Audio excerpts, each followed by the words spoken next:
Los exhorto a comportarse de una manera digna de la vocación que han recibido, dice, con mucha humildad, mansedumbre y paciencia, sopórtense mutuamente por amor. Traten de conservar la unidad del espíritu mediante el vínculo de la paz. Fray, a quien hoy recordamos, Mamerto Esquiú, fue alguien que pidió al pueblo argentino la unidad, un hombre que tenía los pies sobre la tierra. Entonces, hoy día hablamos, comentaban quienes nos han ilustrado sabiamente, ¿no?, esta gracia de conocer dónde estamos parados, ¿no?, para poder servir. Aquello que Francisco Luis Bernardes decía de San Juan de la Cruz, pero que sirve para todos nosotros, ¿no? Ojos altos, manos juntas, pies desnudos, ¿eh? Pies tocando la realidad. Y Fray Mamerto Esquiú fue un hombre que pisó la realidad, como hombre del Evangelio, como hombre de nuestro país. Pedía él al pueblo argentino abandonar los oscuros caminos de la división, respetando firmemente las leyes indicadas por la Constitución Nacional. Pero era claro que nos conocía, diríamos así, ¿no? Decía, hemos destruido la monarquía, hasta acá vamos bien, ¿no? Fuimos republicanos, bien sea unitarios o federales, tuvimos anarquía, gobiernos de 1 año, gobiernos de 2 años, triunviratos, dictaduras, oligarquía. Como pueblo fuimos reclamando soberanía, pero cada uno se hizo enemigo de los demás. Que el cumplimiento de la Constitución sea un ancla firme a la que esté agarrada esta nave que ha tropezado en todos los escollos, que se ha estrellado en todas las costas y la han golpeado todos los vientos y todas las corrientes. La verdad que parece escrito ayer, ¿no? Pero ya estamos esto. La verdad que, y agregaba algo que nos viene bien, casi contradice lo que estoy haciendo. Dice Mamerto Esquiú, basta de palabras. Basta. Así que hasta aquí llegué yo. No, voy a seguir un ratito. Basta de palabras, que las palabras no han salvado a la patria, ¿no? Y es cierto, son tiempos de gestos. Creo que parte de la dimensión profética del Papa Francisco es justamente eso. Es la profecía a través de los gestos que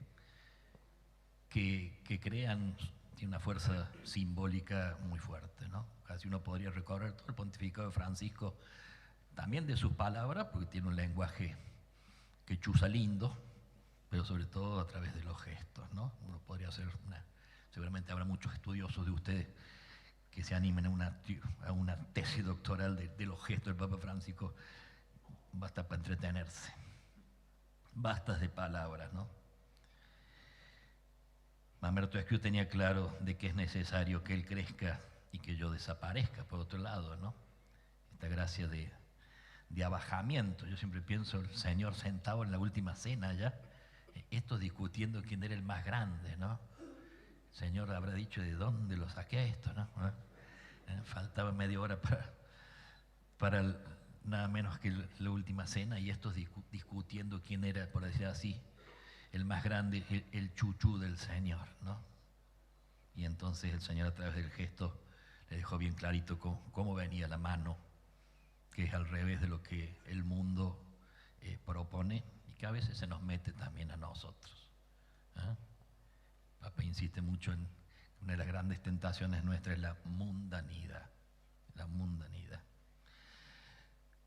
Pero Esquiú tenía claro, él huía de la fama, del reconocimiento del mundo, y lo único que deseaba era entregarse a Dios viviendo su consagración de manera oculta y sencilla, como buen franciscano, ¿no? De tal manera que en mayo de 1862, Fray Mamerto solicitó a sus superiores franciscanos ser trasladado a un lugar en donde no lo conocieran, pues a esa altura ya se había vuelto, diríamos así, famoso. De este modo se radicó en Tarija, en Bolivia, para vivir en el seno de una comunidad conventual. Y esta decisión respondía justamente a la búsqueda de una vida oculta, alejado de toda fama, Y aunque aquello, y él tenía bien clarito, aquello implicara alejarse de su querida tierra natal y de sus familiares, ¿no? Él mismo va a decir con mucha humildad: mis pasiones humanas, mi orgullo y sensibilidad hacen que esto sea algo difícil, esto de tener que ir lejos, ¿no? Sea algo difícil que implica sufrir y enfrentar muchos cambios, muchas batallas, tristezas y consuelos, recuerdos, deseos y esperanzas que se agolpan en un espíritu como el mío. Mi espíritu mundano me agita con vehementes deseos de ver a mis hermanos y volver a mi suelo natal, provocando en mi grandes tristezas al pensar que quizás esto no suceda en el resto de mi vida, si así Dios lo quiere. Hace ya 3 meses que mi familia guarda silencio, con excepción de Marcelina, que me escribió una vez, de Rosa y de Justa. He recibido también noticias, aunque atrasadas, pero como en todo me debo a Dios, tanto en los acontecimientos prósperos como en estos, los adversos, debo responder siempre gracias a Dios y a María. Uno no puede no recordar en esta especie de queja desde el hondo del corazón de la soledad, ¿no? Esto, el no ser tenido en cuenta incluso de los que él quiere, ¿no? No podemos no pensar en Brochero, Brochero estando aquí a 3 cuadras, hoy le va a mandar, vamos a pasar por la puerta, ya ciego y leproso, él va a decir eso, ¿no? Me siento solo, y hablaba Bellarino del tema de la soledad. Y Brochero decía eso, estoy solo, no me vienen a visitar ni las monjas, las esclavas, ni los Recalde, familias amigas muy cercanas, ni los jesuitas. He quedado solo, ¿no? Y era una queja del hondo del corazón, muy parecida a la de Fray Mamerto Esquiu. Por otro lado, el que es más grande, que se comporte como el menor, y el que gobierna como un servidor.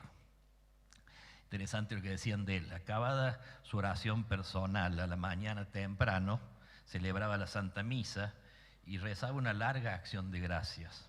Después pasaba a su habitación, donde tomaba una taza de café mientras armaba un cigarro de chala, igual que el Brochero, aunque en el cuadrito él hemos eliminado el cigarrito, ¿no? Y miraba la correspondencia. Más tarde recibía a su secretario, que le daba cuenta de los asuntos más importantes. Mientras tanto, se iban reuniendo los pobres para las limosnas, cuya atención le absorbían horas enteras. Por la tarde solía salir a la calle para visitar alguna comunidad y sentarse al confesionario o hablar con la gente o con los curas. Iba a pie, nunca en carruaje. Y si se dirigía a un punto distante, tomaba un tranvía sentándose al lado de algún niño o de algún obrero con los que hablaba con toda familiaridad. A menudo el primer patio de la casa y parte de la calle estaban ocupados por una multitud de pobres que iban a pedir limosna, y el obispo salía a repartirla en persona. Pero como eran tantos los pobres, a menudo se quedaba sin dinero para darles. Entonces mandaba a buscar pan, que él mismo lo repartía, procurando que nadie se fuera con las manos vacías. Esta limosna colectiva le absorbía horas enteras. Interesante una anécdota. Un extranjero que estaba de paso por Córdoba preguntó qué había en esta ciudad que mereciera ser conocida. Si fuera ahora le diría la cancha de Belgrano, pero bueno. Le contestaron en aquel momento, si usted llega a conocer al obispo de Córdoba, conocerá lo mejor que tiene esta ciudad. Y al preguntar en dónde vivía el obispo, le respondieron: recorra las calles y aquella casa en la que ve entrar o salir una multitud de pobres y necesitados, esa es la casa del obispo. El extranjero así lo hizo y después comentó: la opinión más elevada acerca de aquel hombre apostólico resulta pequeña para lo que mis ojos han visto. El 7 de marzo de 1881, Esquiu escribió su primera carta pastoral dirigida a los sacerdotes. El sacerdocio, dice una frase casi, si no la completamos, casi escandalosa. Dice, el sacerdocio no es para ser santo. ¿Sí? El sacerdocio no es para ser santo. Él lo supone, era benévolo, ¿ves? Sino que siendo santo, el que ha recibido el sacerdocio debe estar consagrado al amor con mayúscula y a la gran obra del servicio al prójimo.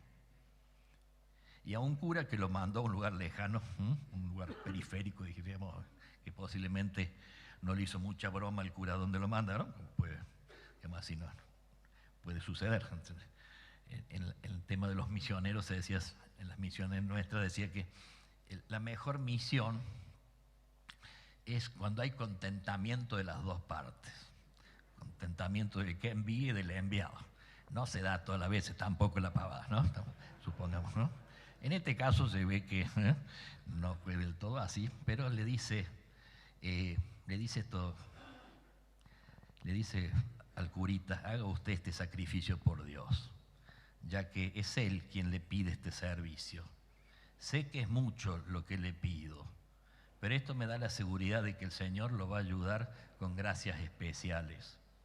Y cualquier observación que quiera hacerme, o si tuviera alguna necesidad o inconveniente, hágalo con toda confianza. Y después le va diciendo cosas que es casi una especie de tratadito de lo que el Señor quiere de nosotros. Sea desinteresado con respecto a los bienes materiales, pero muy celoso por el bien de las almas. Confíe en Dios y téngame presente en sus oraciones, ya que estoy muy necesitado de ellas. Y escríbame para contarme todo lo que quiera como a su siervo, amigo y hermano en el Señor. Huya del ocio y de las conversaciones inútiles y emplee el tiempo libre que llegue a tener, más allá de sus múltiples tareas, en leer y rezar. Hoy nos decía Vallarino esta necesidad de rezar, esta necesidad a veces de acostarse temprano para levantarse temprano. Bueno, en estos tiempos no existía esto que es tan bueno como peligroso, a veces tentador para nosotros, como es la tele, la computadora, en fin, todo este mundo que a veces nos hace, como dice el Papa, no terminar frente al sagrario, sino frente a la otra caja, que es la computadora, ¿no? ¿Tá? Los monjes antiguos decían algo que sigue siendo real. Noche alegre, mañana triste, decían los monjes, ¿no? ¿Tá? Y eso que no tenían computadora. ¿Vamos? Se la veían venir, capaz. Noche alegre, mañana. O sea, nuestros desórdenes de la tarde, no necesariamente pecados, también a veces, no vamos a ser tan ingenuos, ¿no? Pero en todo caso, los desórdenes nuestros de la noche no se sufren a la noche, se sufren a la mañana, cuando hay que levantarse, y entonces encaramos en calidad de paquete, digamos, a la misa o a lo que sea. Sigue. Emplee el tiempo libre, más allá de sus múltiples tareas, en leer y en rezar. De vez en cuando hágase un viajecito al cura más próximo. Un modo sutil, cariñoso de decirle, vaya a visitarlo, y seguramente está sugiriendo también lo que decíamos también hoy día, decía Vallarino, el conversar, o quizá el ir a confesarse. Fíjense el modo delicado de decir, ¿no? De vez en cuando hágase un viajecito al cura más próximo. Haga rezar siempre el Santo Rosario y no se dispense tan fácilmente el oficio divino. Y le pido por Dios que no deje de explicar a la gente el Evangelio. La verdad que parece casi obvio, ¿no? Pero es así. Él mismo dice, tengamos cuidado. Él se acusa un poco a sí mismo de su propia predicación. Porque dice, a veces me distraigo en la elocuencia y me falta la sencillez de limitarme a anunciar el Evangelio, así medio, diríamos nosotros en criollo, en pelo, sin vueltas, en sencillez, digamos, ¿no? Y finalmente, recordar que Fray Mamerto tenía una profunda devoción mariana y repetía a menudo, estemos con la madre con la madre si queremos estar junto al hijo, ¿no? Quizás también uno necesariamente vuelve el recuerdo al cura Brochero, que cuando pasa sus últimos días allí en sencillez y despojado, tuvo dos caprichos. ¿Ah? Uno, y el más importante, fue pedirle a las esclavas que le conceda tener a la Purísima, la imagen que hoy hemos venerado y que hemos recibido aquí en este templo, en esta casa. Le pide el capricho de tener a la Purísima acompañándola en los trancos finales, y le pide a las monjas que le den, y a sus parientes, que le den unos pesitos para que los que pasen por la ventana pueda darles yo una ayudita. Que el Señor nos ayude en la figura de estos hombres grandes, ¿no? Grandes en sencillez, grandes en servicio, que nos ayude también. San Ignacio dice, contemplándolos, reflectir para sacar provecho, o sea, que vuelva sobre mí lo que contemplo, ¿no? No para hacer lo mismo, sino para ver un poco en nuestra vida, en nuestro corazón, es esto que ellos nos enseñaron. Acordado de vuestros pastores, aquellos que os antecedieron, de aquellos que os enseñaron la palabra de Dios, y viendo cómo terminaron su vida, imiten su fe. Le pedimos a la Virgen que nos ayude también a no perder la memoria y animarnos a la sombra de estos hombres, intentarlo humildemente también nosotros. Que así sea.